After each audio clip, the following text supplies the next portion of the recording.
नमस्कार साथियों, सभी का स्वागत करता हूं एक बार फिर से अपने YouTube चैनल पर। दोस्तों इस वीडियो हम बात करने वाले SSC MTS exam 2021 11 October first shift में पूछे गए सभी 25 क्वेश्चन की। चलिए वीडियो की शुरुआत करते हैं। पहला प्रश्न हमारा पूछा गया था, कॉस्मोस किस प्रकार का उपग्रह है? कॉस्मोस एक जासूसी उपग्रह है। अगला प्रश्न पूछा गया था, वर्ष 1916 ईस्वी में Akhil Bharatiya home rule league की स्थापना किसने की थी? तो इस लीग की स्थापना की थी एनी बेसेंट ने। अगला प्रश्न हमारा पूछा गया था, पृथ्वी पर सबसे निचला बिंदु क्या है? तो पृथ्वी पर जो सबसे निचला बिंदु है उसका नाम है मर्त सागर। अगला प्रश्न पूछा गया था, स्वतंत्रता प्राप्ति के समय भारतीय राष्ट्रीय कांग्रेस के अध्यक्ष कौन थे? तो स्वतंत्रता प्राप्ति के समय भारतीय राष्ट्रीय कांग्रेस के अध्यक्ष थे जेपी कृपलानी। अगला प्रश्न हमारा पूछा गया था, बदायूनी किसके दरबार में आया था? बदायूनी अलाउद्दीन के दरबार में आया था। अगला प्रश्न पूछा गया था, प्राकृतिक बहुलक का उदाहरण क्या है? प्राकृतिक बहुलक का उदाहरण सेल्यूलोज है। अगला प्रश्न पूछा गया था, कांचीपुरम मंदिर का निर्माण किसने करवाया था? तो कांचीपुरम मंदिर का निर्माण पल्लवों ने कराया था। सही उत्तर हो जाएगा इस प्रश्न का हमारा पल्लवों ने। अगला प्रश्न पूछा गया था, राजस्थान नहर जो इंदिरा गांधी नहर के नाम से जानी जाती है किस नदी से पानी प्राप्त करता है? तो यह सतलुज नदी से पानी प्राप्त करती है।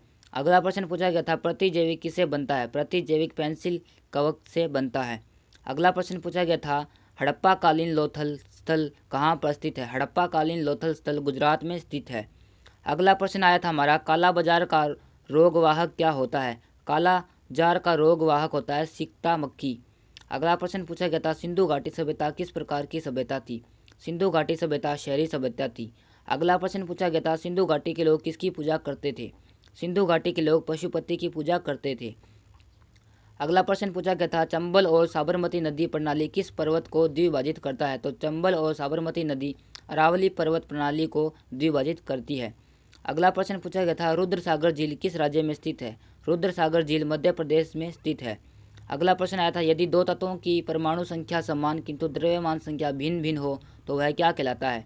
यह कहलाता है समस्थानिक आइसोटोप।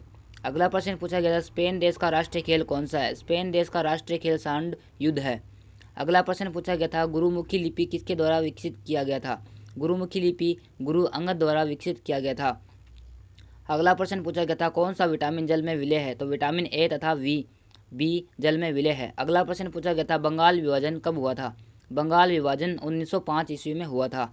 अगला प्रश्न पूछा गया था, बंगाल विभाजन के समय वायसराय कौन थे? तो बंगाल विभाजन के समय वायसराय थे लॉर्ड कर्जन। अगला प्रश्न पूछा गया था, भारत के प्रथम क्रिकेट कप्तान कौन थे? तो भारत के प्रथम क्रिकेट कप्तान थे CK नायडू। अगला प्रश्न पूछा गया था, जनगणना किस सूची के अंतर्गत आता है? तो जनगणना संघ सूची के अंतर्गत आता है। अगला प्रश्न पूछा गया था, योजना आयोग का अध्यक्ष कौन होता है? तो प्रधानमंत्री होता है। सही उत्तर हमारा इस प्रश्न का प्रधानमंत्री। अगला प्रश्न पूछा गया था, अर्थशास्त्र का जनक किसे कहा जाता है? अर्थशास्त्र का जनक एडम स्मिथ को कहा जाता है। दोस्तों वीडियो अच्छी लगे तो लाइक करना, शेयर करना एंड सब्सक्राइब करना। मिलते हैं नेक्स्ट वीडियो के साथ।